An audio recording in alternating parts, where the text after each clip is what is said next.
They called her the pillar of the house, but in reality, she was the floor they stepped on. Monica stood in the middle of the cramped two-bedroom apartment in the heart of a bustling Nigerian town, the smell of burnt palm oil and cheap detergent clinging to her skin like a second layer of clothing. While the rest of the world was still dreaming, she was already knee-deep in the daily ritual of being the everything for a family that barely looked her in the eye. At 34, Monica's face carried the map of 1,000 sleepless nights and the weight of dreams she had tucked away into a dusty corner of her heart.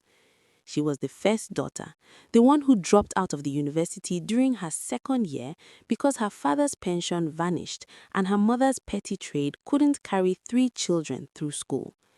She moved with a silent, practiced grace, waking her younger sister, Chidera, and her brother, Tobina, with a gentle touch that was often met with grunts of annoyance. Chidera was 24, a recent graduate with a degree in mass communication who spent more time perfecting her TikTok dances than looking for a job, while Tobina was 21 and finding himself at the local betting shop. Her mother, Mama G, was already in the kitchen, not to cook but to supervise the labor she believed Monica owed the family by right of birth. "Monica, you never fried that plantain?" Mama G shouted, her voice cutting through the early morning calm like a dull blade, demanding service before she had even muttered a prayer.